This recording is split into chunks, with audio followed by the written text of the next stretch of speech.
All right, so as you know, earlier on, I made a video on taking apart my brakes in the rear.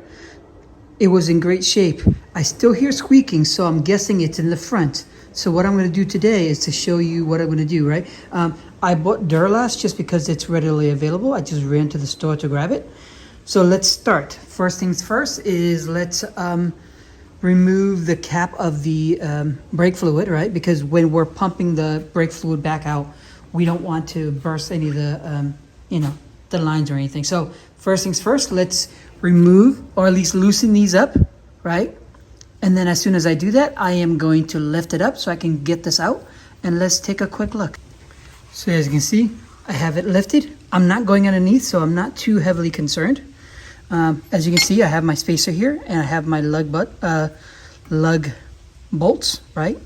I have to say these are awesome because when I took the wheels off, I'm not fearful that I'm damaging the rotors or anything. As you can see, I'm already scratching it a little bit, so I'm pretty confident this is the problem. So first things first is we need to remove this pin. In order to do that, there is a cotter pin right over here that I need to pull out.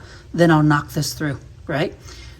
Be wary of because this is gonna pop out.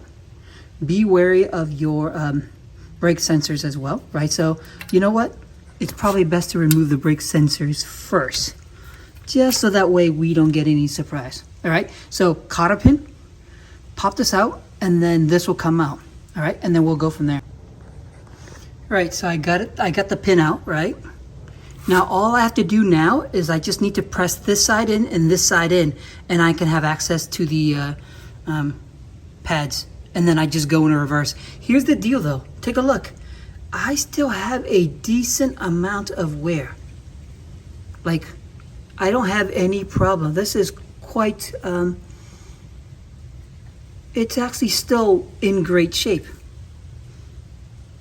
But I can definitely see wear here. Let's take a look over here to see if I'm seeing damage here. See there, it's actually in good shape. So you know what? Should I replace it? Now that it's starting to squeak, even though it's in great shape. I mean, it's not even hitting to the wear bar, right? So, but you know what? I will replace it in. So case in point, it's currently quite hard, right? So here's the trick to do this, right? All you do is you take this and you squeeze this in. Just be careful to not break your calipers, because if you do, guess what? You have to replace the whole caliper, right? So what I'm gonna do is I'm gonna squeeze this in order to take this out.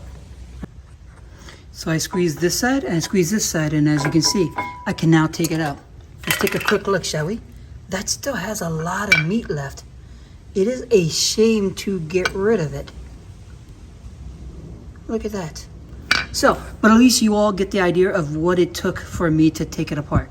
And then, like I said, you put it back in, right? You put the pressure plate back in, you put the bolt through, cotter pin back on, and Bob's your uncle.